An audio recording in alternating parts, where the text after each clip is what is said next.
Hello guys, welcome back to my YouTube channel. आशा है कि आप सभी काफ़ी अच्छे होंगे और अपने एग्ज़ाम की तैयारी आप सभी काफ़ी अच्छे से कर रहे होंगे।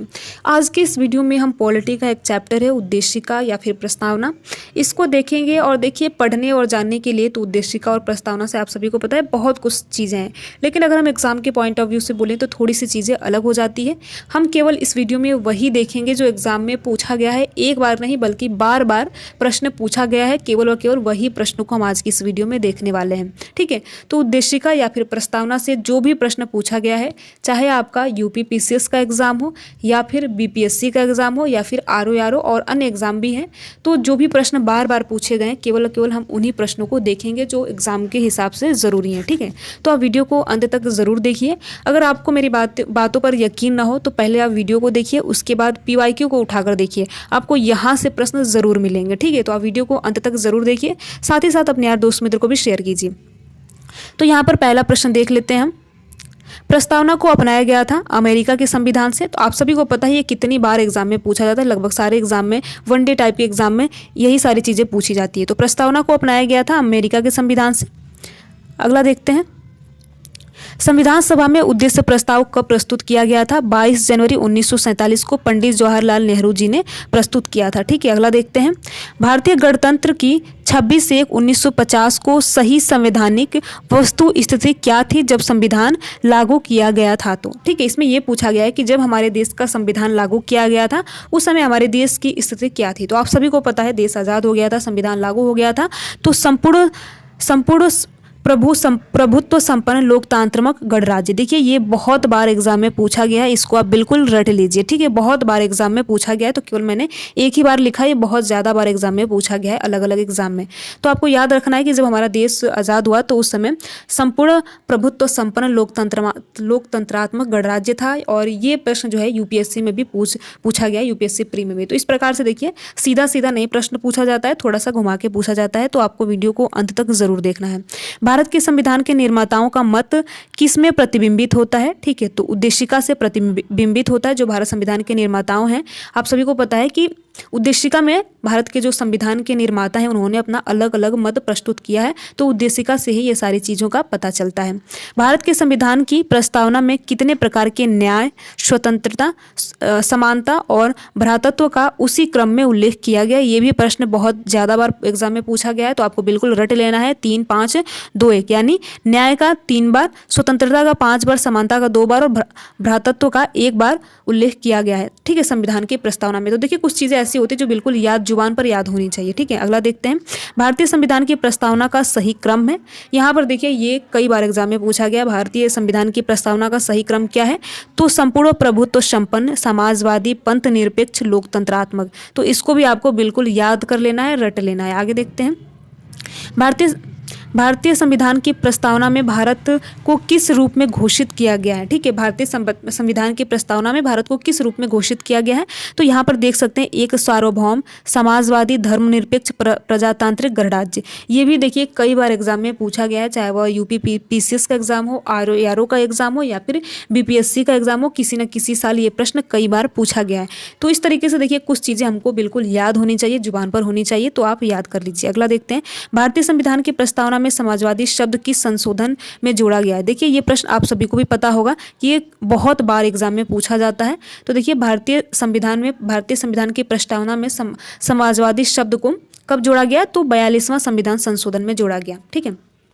आगे देखते हैं, 42वां संविधान संशोधन के माध्यम से प्रस्तावना में जोड़ा गया। देखिए, ये थोड़ा घुमा के पूछा जाता है, तो इसलिए मैंने एक ही बार लिख दिया है। तो समाजवादी, धर्मनिरपेक्ष और अखंडता, ये तीनों जो शब्द हैं, 42वां संविधान संशोधन 1976 में किया गया था, तो उस समय ये तीनों शब्द को जोड़ा गया था। बाकी देखिए, यहाँ से बहुत बार प्रश्न पूछा गया है, प्रत्येक एग्जाम में पूछा गया है। वनडे टाइप का एग्जाम या फिर यूपी SSS का जो एग्जाम होता है, आप सभी को पता है, यूपी SSS आयोग के द्वारा कई सारे एग्जाम को कंडक्ट कराया जाता है। तो यहीं से छोटे छोटे प्रश्न को यहीं से बनाकर पूछा जाता है। तो आप बिल्कुल इस वीडियो को अंत तक जरूर देखिए। भारत में धर्मनिरपेक्ष राज्य वर्णित करता है प्रस्तावना, ठीक है। भारत को धर्मनिरपेक्ष राज्य वर्णित करता है, कौन करता है? तो प्रस्तावना भारत को धर्मनिरपेक्ष राज्य वर्णित करता है, यानी वर्ण करता है, ठीक है। अगला है भारतीय संविधान की उद्देशिका में संशोधन किया गया था। ये प्रश्न देखिए बहुत बार एग्जाम में पूछा गया है, भारतीय संविधान की प्रस्तावना में या फिर उद्देशिका में संशोधन कब किया गया था? तो यहाँ पर देख सकते हैं कि 42वां संविधान संशोधन किया गया था 1976 में, ठीक है। केवल संविधान के उद्देशिका में या फिर प्रस्तावना में एक ही बार संशोधन किया गया है, ये 42वां संविधान संशोधन 1976 में। तो इस तरीके से देखिए आपको याद रखना है, ये भी प्रश्न कई बार पूछा है और यहाँ पर जो भी मैंने प्रश्न लिखा है वो एक नहीं बल्कि कई बार एग्जाम्स में पूछे गए हैं, तो इसलिए मैंने इन प्रश्नों को लिखा है, ठीक है। आगे देखिए, समाजवादी शब्द उद्देशिका में जोड़ा गया, जो मैंने पहले आप सभी को बताया, मैंने ये इसलिए लिख दिया है आप सभी को दिखाने के लिए कि देखिए इसी तरीके से प्रश्न पूछा जाता है। तो वहाँ पर मैंने आप देखेंगे कि एक ही बार तीनों का लिख दिया है, समाजवादी, पंथ निरपेक्ष और अखंडता। तो देखिए 42वां संविधान संशोधन 1976, पंथ निरपेक्ष 42वां संविधान संशोधन। भारतीय संविधान की प्रस्तावना प्रारंभ होती है, हम भारत के लोगों शब्द से भारतीय संविधान की जो प्रस्तावना है वो प्रारंभ होती है। सभी व्यक्ति पूर्णतः और समान रूप से मानव है, यह सिद्धांत जाना जाता है। यह सिद्धांत किससे जाना जाता है? सार्वभौमिका से यह सिद्धांत जाना जाता है। तो इस तरीके से आपको याद रखना है। भारतीय संविधान की प्रस्तावना में उल्लिखित है, क्या क्या उल्लिखित है भारतीय संविधान की प्रस्तावना में?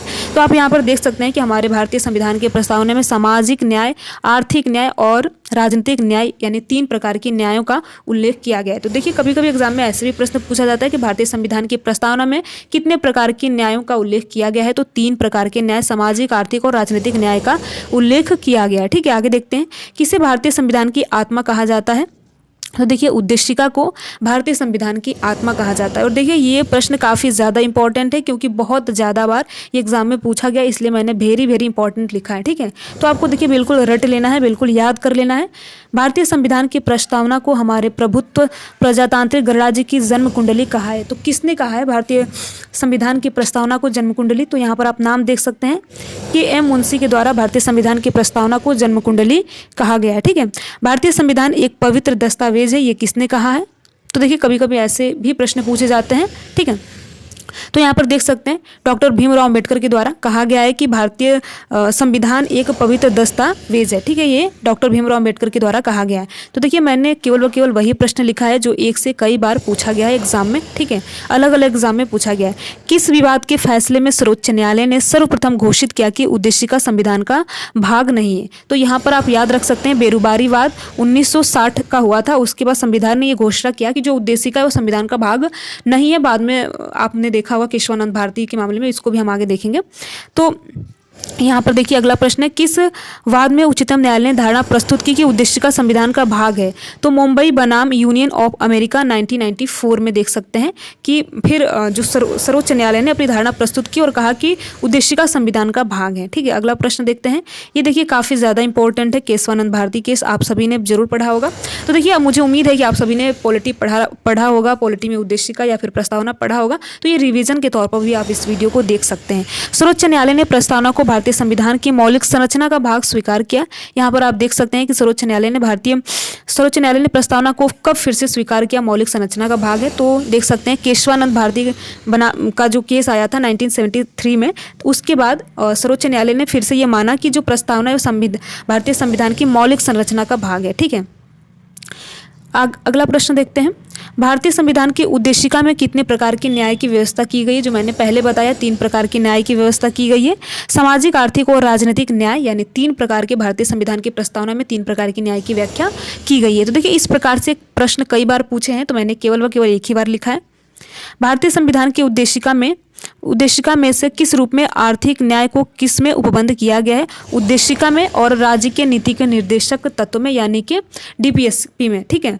तो इस प्रश्न को देखिए, भारतीय संविधान की उद्देशिका में से एक को किस रूप, जो आर्थिक न्याय है उसको किस में उपबंध किया गया है? तो आप उद्देशिका में भी ये पाएंगे और डीपीएसपी में भी पाएंगे, यानी राज्य के निदेशक तत्व में भी ये चीज़ आपको देखने को मिलेगा। भारतीय संविधान की उद्देशिका संविधान का भाग है किंतु उनके अन्य भागों से स्वतंत्र होकर उनका कोई विधिक प्रावधान नहीं है।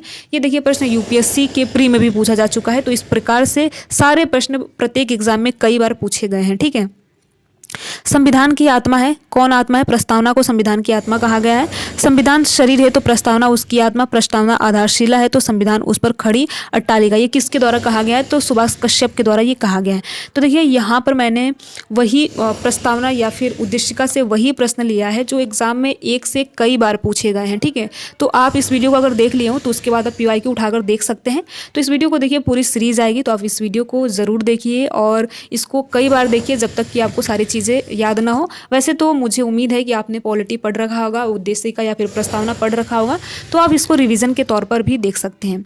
तो वीडियो में लास्ट तक बने रहने के लिए आप सभी का बहुत बहुत धन्यवाद। अगर आपको ये वीडियो अच्छा लगा हो तो वीडियो को लाइक कर सकते हैं, अपने यार दोस्त मित्र को शेयर कर सकते हैं। अगर आप हमारे इस चैनल पर नए हो तो चैनल को सब्सक्राइब भी कर सकते हैं। Thank you.